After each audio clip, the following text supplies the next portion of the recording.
Hey everyone, it's Eric Snell again, the author of the Fit Businessman book. And I'm here trying to help all workaholics get into the gym, eat somewhat healthy, and stay active in life. And today, I want us to have a look at how we approach the beginning of the journey to get fit. And it's a very common problem that people might join different gyms. They do it for 2 months and then they drop out. You might start in a association, you might start in a club, and you start a new activity, and it only takes a couple of weeks and you drop out. And I've seen some patterns, some trends when it comes to really maintaining an interest in a new hobby, or specifically in sports.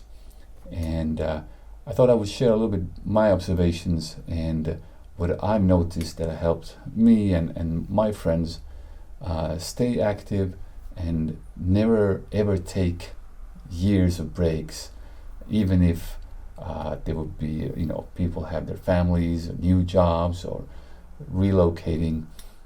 Just maintain an interest, and ups and downs, viruses, whatever, we just go on. And the first thing is that when you get a membership, a lot of times you're welcomed by a coach who will sort of show you the ropes, show you the factory, and they might tell you that, okay, we'll set up a specific program for your body type and your expectations. And here are some movements you can do. You spend, 5 minutes over there, 5 minutes over there, and then you move over to that place and you do this all in 60 minutes, and then you should do it every other day. Now this sounds very, very good, right? But it also sounds quite a lot like a job. It's like, okay, you're welcome to come here, go there. It's like a assembly line. You spend some time there, you spend some time there. Yeah, you might get a bit sweaty, so have a bottle of water with you. And we'll check in a month and how you progress, and maybe we'll put some more stuff on you, because then, you've been here a while, and we can do some more advanced stuff, and maybe you can work out some more. It sounds really like a job to me, except that you're actually paying them and they're not paying you, and there's no product either in the end. So you can't even think that, okay, it was a non-profit but you helped someone. Okay, you helped yourself, that's good, I guess. But this sort of mentality that we're taking it as a job, I can understand why people don't want to do it.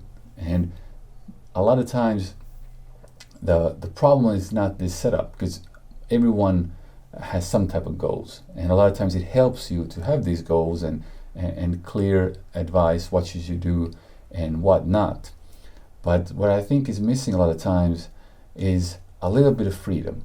So for myself as well, when I coach and when I'm being coached, I notice that there's always a little bit of room that you should reserve for the freedom of the athlete. And the same thing is when you join a club, I think you should ask, if they don't recommend it to you, you should ask to have at least one session a week where you can decide what you train. So if they plan a workout for you, and then you just ask, okay, can we fit in a session when I do what I want? Now in some gyms, they will say, well, actually, we have these classes. You join our classes, and then you can come in, during these other times, and then work on your weaknesses. Okay, that's a good idea, right? If you want to progress and you want to catch up in certain movements or whatever, then you have an opportunity to do that. But I would say, don't work on your weaknesses. Work on what you want. It could be your weaknesses, right? But work on what you want. It's supposed to be fun. I can see it with kids. They play basketball in a club, they adhere to the coach, but they might show up, to the court early, to the practice. They come a little bit too early, or they hang out in the park, and they probably won't be doing those 200 free throws that their coach was suggesting them to do. Instead, they're trying to do, dunks and trick shots, and they're having fun with it. And I think this fun part is something that's a lot of times missing. So if you really like to bench press, and when you come to the gym, they say, well, we're looking at your imbalances in your body, and it looks like you've been bench pressing all life and you haven't done anything else. You really should be focusing on other movements. They're probably right. Most likely they're correct. But this is just like the nutrition.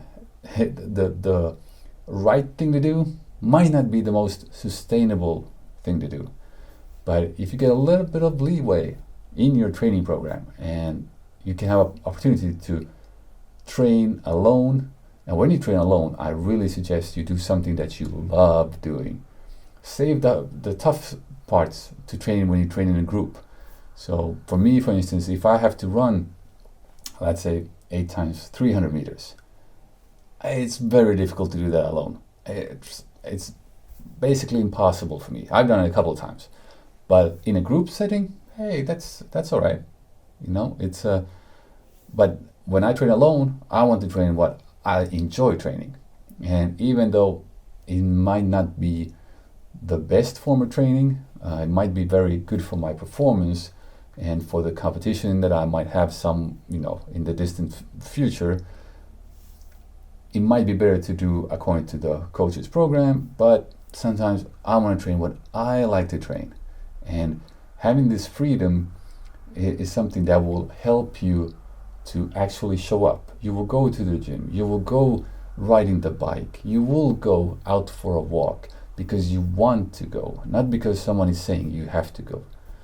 So this is really something that I hope especially when you're starting off, that you keep a little of this idea of why do you really train. It should be fun. If it's not fun, then I have to say you're doing it the wrong way, because training can be fun. You just have to try different sports and try different ways of doing it.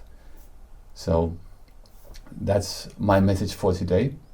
I'm Eric Snell, the author of the Fit Businessman book, and I'll see you at work.